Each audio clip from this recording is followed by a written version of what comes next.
He did not speak for many years. Words came to him like fragile birds that landed for a moment and flew away again before anyone could see them. The world was too loud, too bright, too sudden. Doors slammed like thunder. Lights flickered like storms behind glass. Every heartbeat felt like a shout. And so he learned to listen instead of speak, to count the breaths between footsteps, to find meaning in patterns no one else could see. His mother said his silence was a mystery, but heaven often hides its greatest music in quiet souls. The dog came on a day of rain, not the violent kind, but the kind that whispers, the kind that softens edges and hushes the world. The boy sat on the porch steps, knees pulled to his chest, counting the drops as they slid down the railing.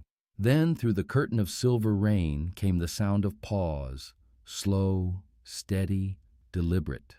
The animal stopped a few feet away and looked at him, not demanding, not afraid, just looking as if he had been sent. The boy reached out and the dog took one cautious step closer, then another, until a small warmth pressed against his trembling hands. The rain slowed, as if it too was watching, and in that stillness, something invisible was exchanged, a covenant of souls. Psalm 36 says, "Your love, Lord, reaches to the heavens, your faithfulness to the skies." That day, the sky itself seemed to nod in agreement. The boy named him only in his heart. The name was a sound he could make without words, a hum that vibrated through his chest like prayer. The dog responded to it instantly, tail wagging, eyes filled with that patient understanding only creatures of grace possess. From that moment, they were rarely apart. The dog slept at the foot of his bed, walked beside him when the world felt too sharp, and placed his head on the boy's lap when storms began to build behind his eyes. There were days when the boy's mind became a battlefield of colors and sounds colliding. The hum of the refrigerator grew into an ocean roar. A dripping faucet became the ticking of judgment. His hands flapped, seeking escape from the invisible chaos. But before panic could swallow him, the dog would appear. No command was ever given. The animal simply knew. He would press his warm body against the boy's side, anchoring him to the moment. He would breathe slowly, deliberately, until the boy's breaths began to match his. Together, they made a rhythm, a quiet drumbeat that pushed back the noise. Once in the middle of a grocery store, everything collapsed. A sudden clang of metal carts, a shout, the echo of voices, all knives in the air. The boy dropped to the floor, palms over his ears, tears spilling in silence.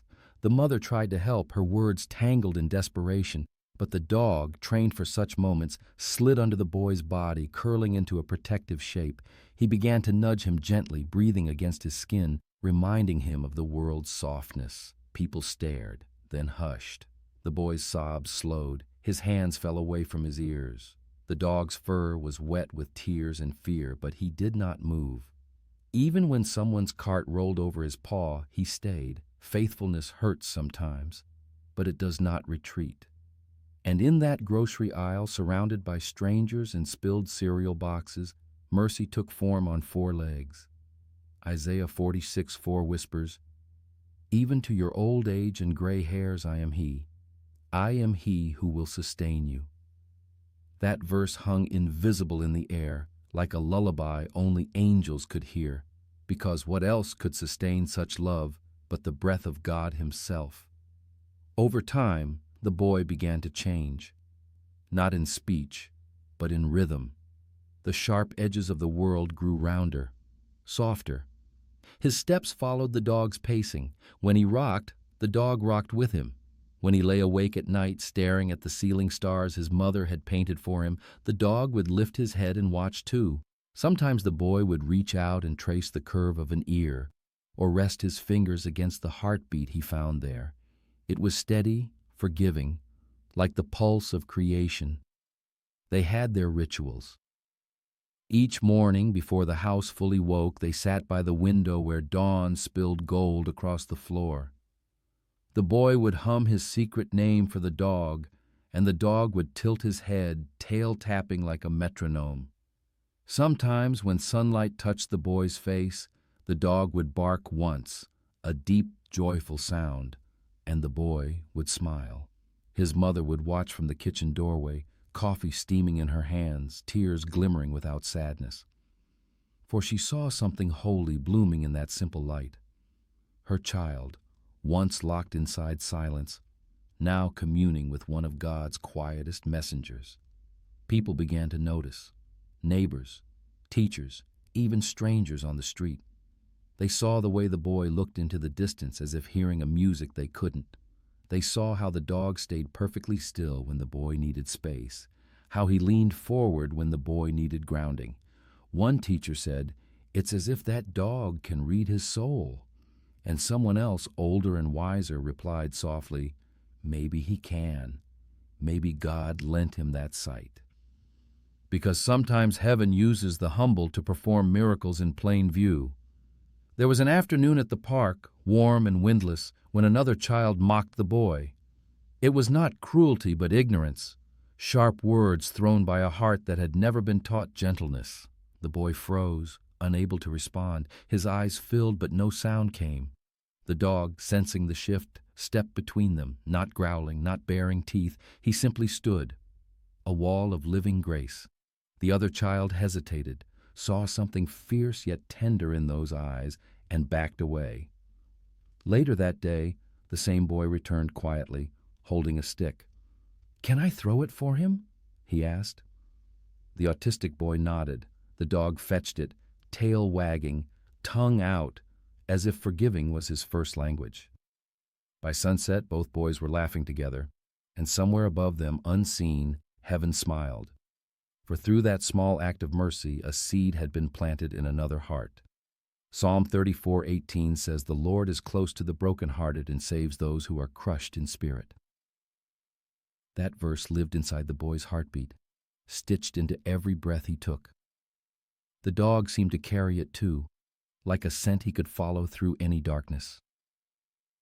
One winter night, the boy woke to thunder. It rattled the windows and split the sky. Lightning flashed, turning the walls white.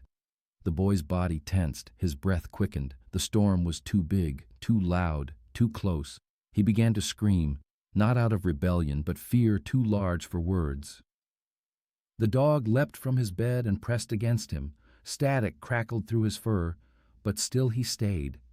He licked the boy's hands, pushed his head beneath the trembling arms, and began to breathe, slow, deep, steady. The boy's breathing began to follow. The storm outside howled, but in that small room a deeper silence bloomed. The dog's eyes, glowing faintly in the flashes of light, seemed to say, "You are not alone. The storm cannot have you." Eventually, the thunder moved away. The boy's sobs became sighs. The dog, though shaking himself, stayed until dawn. When morning came, the mother found them asleep in the same position. Boy wrapped around dog, peace restored like dawn after flood. She whispered, "Thank you, Lord." Because she knew she had witnessed more than comfort. She had seen the shape of divine faithfulness. The years passed. The boy grew taller, his face soft with the same innocence but now touched by quiet strength. The dog grew older, his muzzle graying, his pace slower. Yet their rhythm never broke. If the boy sat, the dog sat. If the boy ran, the dog trotted beside him until his joints protested, and even then he tried. The mother would sometimes find them sitting together under the oak tree, both gazing into the distance. She wondered what they saw. Perhaps heaven, reflected in ordinary light. Then came the day the dog could no longer rise. It was spring, the windows open, the scent of lilac heavy in the air. The boy knelt beside him, confusion shadowing his face. He touched the fur, felt the shallowness of breath, the slowing pulse. The dog's eyes met his, and for the first time, the boy understood something wordless but eternal. Endings are only beginnings in disguise. He lay down beside him, whispering that secret hum, the one that began it all. The dog's tail moved once, twice, then it was still. For days the boy did not speak or eat. He sat by the empty bed, tracing the air where fur used to be. The world was sharp again, loud again. But one morning, when the first light entered his room, he heard it. A faint breath, not in sound but in spirit, like the echo of a heartbeat. He looked up, and for a moment he saw it, the outline of a figure made of light, tail wagging, eyes full of eternity. The boy reached out, and though his fingers met only air, his heart was filled. Something vast and gentle moved through him, and he knew the same God who gave him this friend had not taken him away, only changed the form of the companionship. Faithfulness never dies. It merely transforms.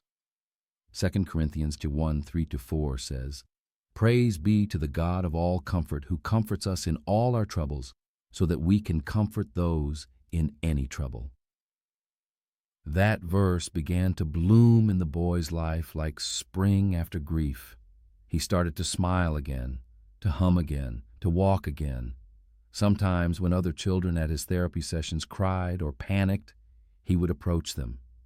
He would not speak, but he would sit beside them, breathing slowly, steadily, the way the dog had done for him. And one by one, their breathing matched his. The therapists noticed. "He's learned empathy," they said, but it was more than empathy. It was inheritance, a holy mimicry of divine compassion passed down through fur and tears. At church, he would sit quietly in the back pew, eyes closed, listening. Once, during a sermon about God's watchfulness, the pastor read from Matthew 18:10. "See that you do not despise one of these little ones, for I tell you that their angels in heaven always see the face of my Father." The boy's lips curved into a smile, because he knew his angel's face. It had brown eyes, a wagging tail, and smelled faintly of rain. Years later, when he was a young man, people would still whisper about him. "He's different," they said. But now the word carried reverence. He volunteered at a center for children with autism, teaching them through silence, through presence, through the steady rhythm of breath. He had a new dog now, a golden pup trained to serve the next generation. But sometimes when the room was quiet and the light fell just right, the old presence returned, shimmering behind him like a shadow made of light. And everyone who entered that space, parents, doctors, tired souls, felt something unexplainable but real. Peace, hope, the sense that God Himself had walked through before them. One evening, a mother approached him with tears in her eyes. Her son had just calmed from a severe episode, soothed by the man's quiet presence and the gentle dog resting at his feet. She whispered, "How did you know what to do?" He smiled faintly, eyes far away. "I was taught," he said, "by someone who never spoke a word." She looked at him, puzzled, but in that moment she felt a warmth spread through her chest, as if she had been brushed by heaven. And perhaps she had. Word spread through the community. Families came not just for therapy, but for something else, something they could not name. They came to witness love that does not falter, faithfulness that endures pain, companionship that reflects the very nature of God. And every time a child calmed, every time a heart opened, every time someone said, "I feel peace here," the young man would close his eyes and whisper, "Thank you." Because he knew he was not the healer. He was the echo of the healer, still following the footsteps of the one who had sent a small dog on a rainy day to rescue a soul from silence.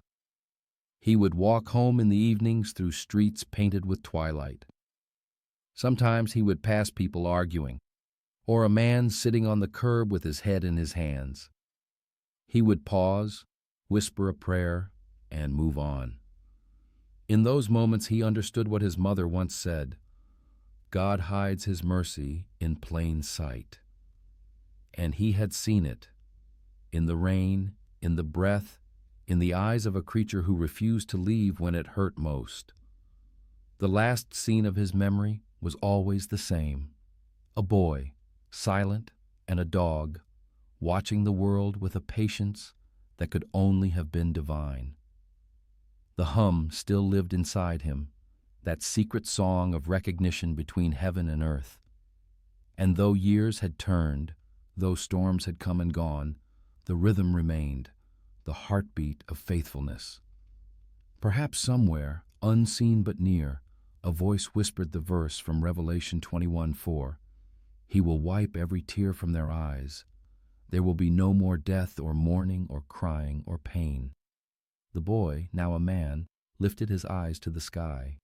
In the clouds for just a second, he saw the shape of a tail wagging, the echo of rain, and felt the touch of eternal joy, the kind that does not end, only deepens.